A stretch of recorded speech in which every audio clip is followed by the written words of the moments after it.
I'm Cameron, and this is the 5000, where I attempt to microanalyze life as a context of history. I apologize for the audio. I lost my microphone and I haven't been able to replace it, but I was intent on making a video, so I'm going to go for it anyways.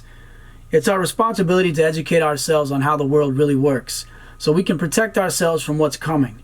I hope to convince you that we are in fact losing our country and our freedom. If we want to keep them both, we have to petition the king, and the king is history. In this part 4 of pod 3, I'm going to divert slightly and talk about how elitism and science too often go hand in hand. Throughout history, the elite have longed for utopian societies and for immortality. Too often their subjects have suffered their pursuits. I'll try to show how Ray Kurzweil's ideology of evolution and transhumanism are not too dissimilar to the thinking of eugenicists.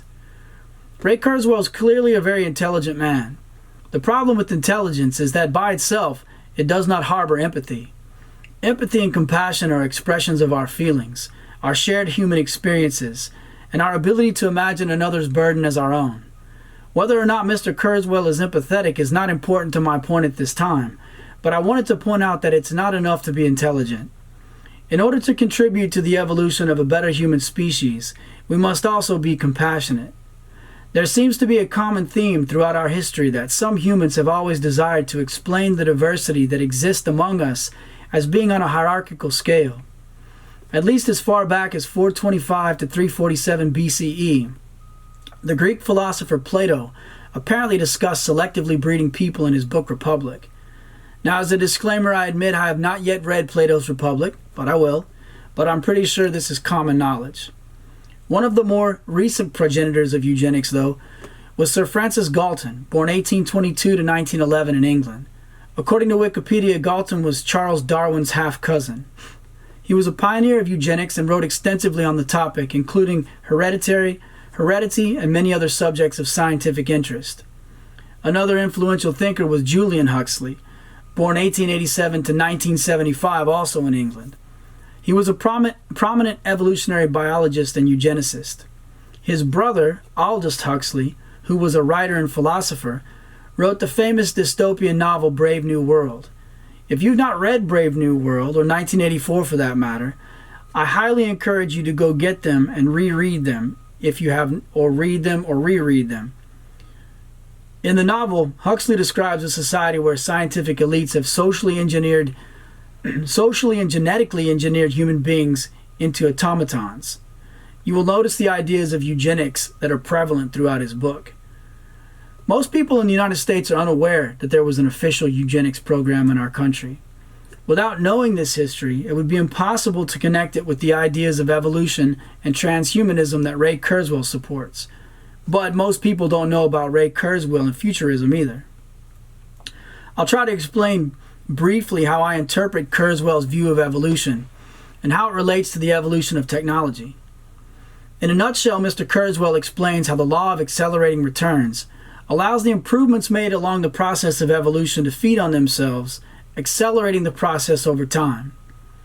He explains how the time that passed from the emergence of Homo sapiens sapien from our human forebears to the creation of intelligent machines will be rapidly diminished.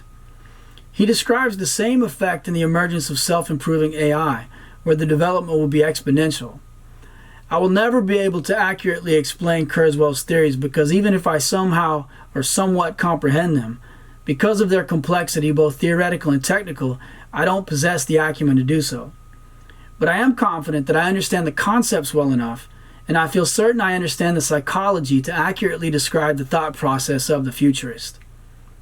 Whereas with eugenics, race seems to play a significant role in the perspective of what makes a perfect genetic human. Transhumanism ultimately discredits the importance of the human form altogether.